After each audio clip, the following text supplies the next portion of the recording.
Hello students, determinants में हम next exercise 4.5 को समझेंगे, जिसमें हम ये सीखेंगे how to find the inverse of given matrix.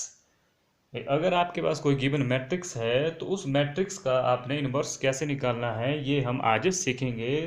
That is very important exam point of view. ठीक है जी। मैंने फिर कहा, अगर आपको मैट्रिक्स मेथड अच्छे से आ गया तो मैं बार बार आपको जिक्र करता हूँ एक चीज़ का कि मैट्रिक्स मेथड। तो फिलहाल हम सीखते हैं कि ए इनवर्स कैसे निकालते हैं। जैसे आपके पास कोई, फॉर एग्जांपल हमने कोई मैट्रिक्स लिए, गिवन मैट्रिक्स ए। आपके पास कोई गिवन मैट्रिक्स ए है, ठीक है जी, उसके एलिमेंट्स है ये, और आपको क्वेश्चन है फाइंड द ए इनवर्स, मतलब इस मैट्रिक्स का आपने क्या निकालना है, इनवर्स निकालना है। तो इनवर्स निकालने के लिए आपके पास कुछ स्टेप्स है जिनको आपको फॉलो करना पड़ता है। ठीक है जी, क्या है वो,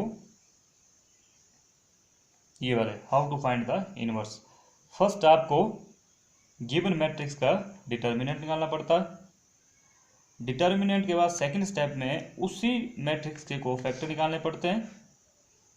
थर्ड आपको फिर उसी मैट्रिक्स का एडजॉइंट निकालना पड़ता है। And final fourth step, A inverse का जो फॉर्मूला होता है वो होता है 1 determinant of A into adjoint of A. इसलिए आपको determinant and adjoint of A निकालने ज़रूरी है। 4 स्टेप है इसके जो आपने माइंड में रखने हैं। इनको आप याद कर सकते हैं, लेकिन निकालते कैसे फिर इनको वो आपने समझना है। पहले हम अब डिटर्मिनेंट निकालेंगे।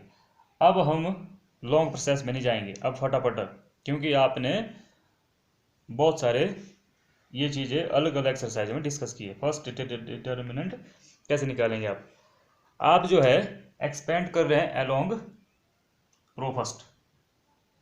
ठीक है जी, आप अलोंग रो फर्स्ट के आप इस डिटर्मिनेंट को निकालेंगे। तो क्या करते हैं हम, जो एलिमेंट्स होते हैं हमारे पास रो फर्स्ट में A11 A12 A13, उनको बाहर लिखते हैं हम। जैसे यहाँ रो 1 में पहला एलिमेंट 1 है, वहाँ लिख दिया। फिर 12 ऑड नंबर है तो पहले यहाँ क्या लगेगा, फिर माइनस, फिर नंबर कितना है 3। 13 इवन नंबर है तो प्लस का निशान आ गया 3। अब A11, ठीक है जी, फर्स्ट रो आपकी फिक्स रहेगी। एलिमेंट कौन बचे, 4 3 3 4, 4 चौके 16, 16 minus 9, first row second column. ठीक है जी, फर्स्ट रो सेकंड कॉलम आपके पास क्या बच गया एलिमेंट। अब आपको जल्दी जल्दी करेंगे आप, 4 1 जा 4 माइनस 3 1 जा 3। अब थर्ड में क्या बचा आपके पास, फर्स्ट रो थर्ड कॉलम, 3 1 जा 3 4 1 जा 4। अब ये आप पहले सीख चुके हैं इसलिए आप जल्दी करेंगे। तो आप फटाफट 16 में 9 घटाए तो कितना बच गया आपके पास, ठीक है जी 7।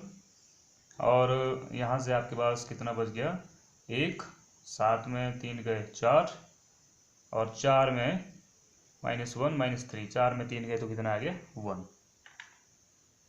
And 1 is not equal to 0। हाँ, ये भी ज़रूरी है कि हमारे पास डिटर्मिनेंट की वैल्यू 0 के बराबर नहीं आनी चाहिए। नॉन सिंगुलर मैट्रिक्स उसको बोलते हैं, अगर डिटर्मिनेंट की वैल्यू 0 के बराबर नहीं आए तो ए इनवर्स क्या करता है, एग्जिस्ट।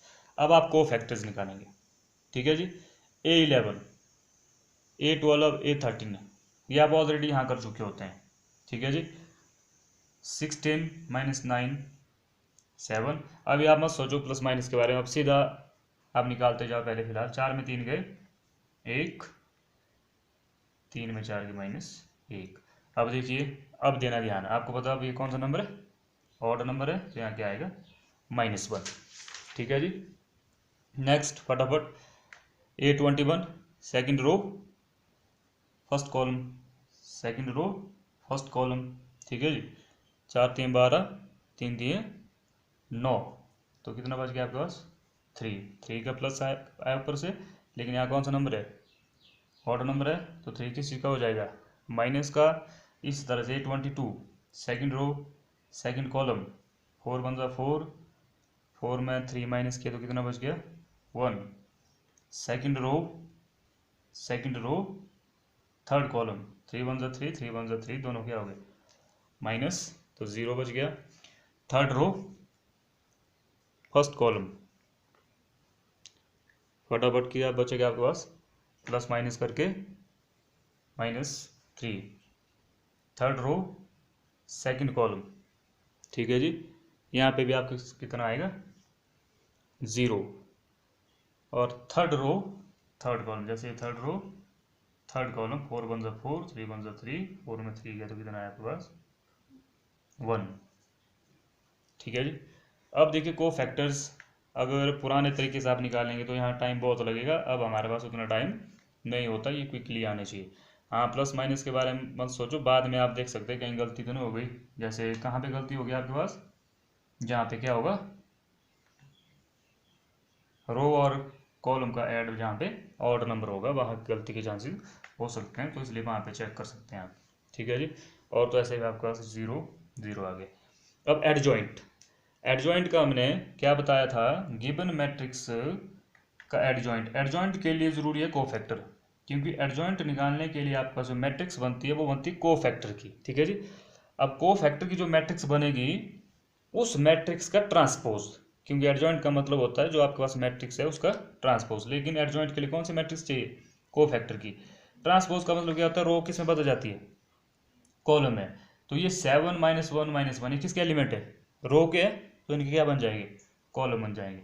7 -1 -1 ये रो में थे तो इनका क्या बन गया, कॉलम बन गया। इसी तरह से -3 1 0 -3 0 1, तो रो के बन गई कॉलम। एडजॉइंट का मतलब सिंपल है कि भाई transpose of the matrix of cofactors, ठीक है जी। अब ये भी आ गया एडजॉइंट। अब फाइनल स्टेप क्या आपके पास, A inverse, hence this implies A inverse. ये फॉर्मूला याद कर ले, ए इनवर्स का फॉर्मूला होता है 1 determinant of A into adjoint of A. तो 1 आपके पास ऊपर है, डिटर्मिनेंट ए की वैल्यू ऊपर आपने कितनी निकाली थी, 1 निकाली थी, और अंदर आपके पास एलिमेंट कौन से हैं, 7 -3 -3 -1 1 0 -1 0 1, ठीक है जी। 1 से डिवाइड करेंगे तो कोई फर्क पड़ेगा इसको, कोई भी फर्क, देखो ये कांस्टेंट है बाहर, अगर यहाँ कोई 2 होता 3 होता तो वो सबको क्या करता अंदर डिवाइड करता, तो 1 से कोई फर्क नहीं पड़ता डिवाइड और मल्टीप्लाई में। तो आपके पास एज इट इज़ 7 -3 -3 -1 1 0 -1 0 1, ये आपके पास क्या आ जाएगा, ये इनवर्स, ठीक है जी। अब इसके साथ हम एक चीज़ और जोड़ते हैं, आगे आपको 4.6 एक्सरसाइज में आएगा find the value of x by z, solve the system of linear equation, उसका वीडियो भी हमने डाला है, वो 6 मार्क्स के लिए एग्जाम में आता है, ठीक है जी। उस मैट्रिक्स मेथड में आपको पहले ए इनवर्स ही निकालना पड़ता है, और ए इनवर्स के लिए हमने कितने स्टेप बताए, स्टेप फर्स्ट में determinant of the A, step second cofactor of the given matrix, step third adjoint of the matrix, step 4 A inverse, और स्टेप 5 जो लास्ट होगा उसमें दो मैट्रिक्स की आपस में क्या होगी, मल्टीप्लाई होगी, तो आपके पास मैट्रिक्स मेथड भी क्लियर हो जाएगा, ठीक है जी। तो इसलिए 4.5 में जो अदर एक्सरसाइज है जिसमें आपको ए इनवर्स वगैरह निकालने हैं उनको आप खुद सॉल्व करेंगे, ठीक है जी। अगर जो प्रॉब्लम नहीं आती है उनको आप व्हाट्सएप पे या इनबॉक्स पे सेंड कर सकते हैं। आई होप कि आपको समझ आ गया होगा how to find the inverse of the given matrix. Thank you.